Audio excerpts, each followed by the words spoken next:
discovered more respect for living on a prayer. Yeah. This is your first time, Yeah. single take, honest reaction to Bon Jovi that you're listening to for the first time, and your reaction to living on a prayer.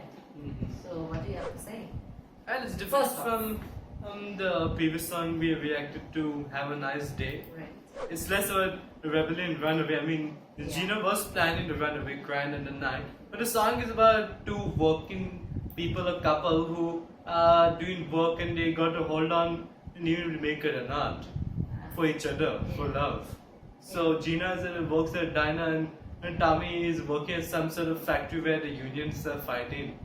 Yeah, the union had a strike and Yeah. he's out of work at the moment because of the strike. Yeah. How do you like, when you're listening to music, Max, you have to see it as an art, right? It's art, the way they present something. So this is Gina they're and like Tommy's presenting, it's as if they're talking about two actual people who are doing work and they're trying to get through everything. Right. In living on a prayer, so they are hoping that they'll get through all this eventually. Yes, how did they use their music to do that? Did you like the way it was used? Yeah, it was used well. It was the music was lighter. It was not as rock oriented. It was like pop or something like that. I wouldn't say pop, but more somber, more more intense, maybe to suit the tone, right? Yeah, it may not be very rock and roll thing, but it was more on a serious attempt. Yeah. Did you like the backup singers doing something? Yeah. Initially they did that, but then they also went out because things got even more intense. I like that. That gave it a different. As I like Tommy is offering some sort of plan that he's giving his hand and he swears it will work. That says that whoa, he says he got some plan to make it all work. Maybe. Yeah. I like the way both they arrange the vocals. Absolutely amazing vocals by John Bon Jovi, and then the backup that was done for the song. Of course, I reacted to it, and it may have been my initial reactions, and I used to get a very little, not as much as Max gets it, of music. And I appreciated listening to it again, and I saw so many, or I was able to get so much more this time than I may have got it last time. This song was written so beautifully. It's a story of two people. You're trying to talk about two people's life, and it's done in such a musical, such a beautiful way that not for a moment you see that there is anything that is lacking in the song. Everything is just done right. It literally feels everything just done right. Every piece in this music was put together so beautifully. Everything just clicks, whether vocally, whether musically. The guitar solo that came in for a moment, I wish that was a little longer, but maybe it would have taken away from the lyrics of the song or the seriousness of the song. Maybe it could have swayed. That was amazing for the moment. This song is written by John Bon Jovi, Desmond Child, and Richard Sambora. Suppose it could be the anthem for working couples in America. Could be, yeah. A lot of all the blue collar working couples. Yeah, for sure, most probably. A lot of people may connect with it, may have connected when it may have come out.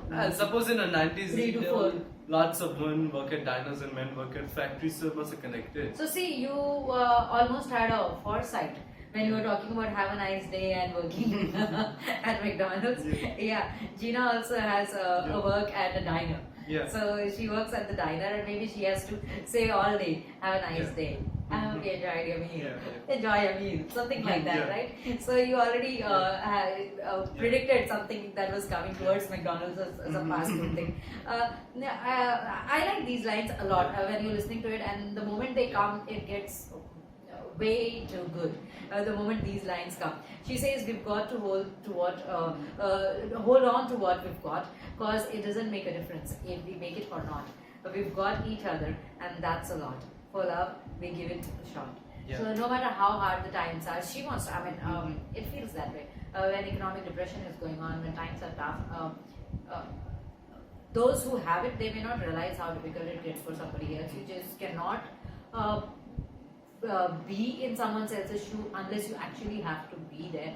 So there is something called empathy, and beyond empathy, also there is something that only when you actually are in that situation, you understand every intricate part of it, the whole lifestyle, everything. When you are in there, you understand how difficult it gets. For you to imagine or empathize or even just think about things is not enough. And when you live it, you know how hard it gets. Sometimes they cry, sometimes they just want to leave it. You know, you get fed up, you get frustrated, you get hopeless, because you don't know what tomorrow holds. And if it is so bleak that you really don't see anything that is going your way, it gets really tough. And that's what is happening with Gina and Tommy. Yeah. And yet, you know, the lines that these three lyric writers came up with was amazing. So this song definitely can give hope to a lot of people in tough times. And made so well. I mean, it's a song that you should actually play when you're going through tough times. Maybe you will find a companion in music when you listen to music like this. And made musically so well, vocally so well, instrumentally so well. It's something. It's a masterpiece and it's a gem that's lying out there, isn't it? Yeah. That's all from both of us for this reaction. I hope you're enjoying these reactions. If you want to request a reaction like these from Max and me, you can head on to our Patreon page. The link of it is patreon.com/Inoma, or you can also find it from the description of this video. This one was requested by our patron YV. Yes.